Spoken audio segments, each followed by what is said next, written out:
গৌর ভক্তবৃন্দকে দৃষ্টি আকর্ষণ করে বলছে আমাদের বন্ধু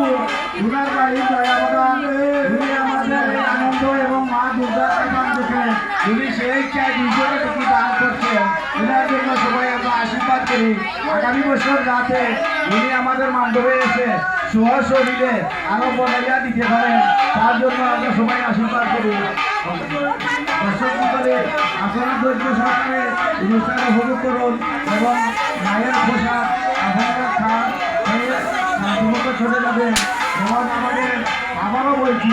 আমাদের বন্ধু মাখন নাম উনার বাড়ি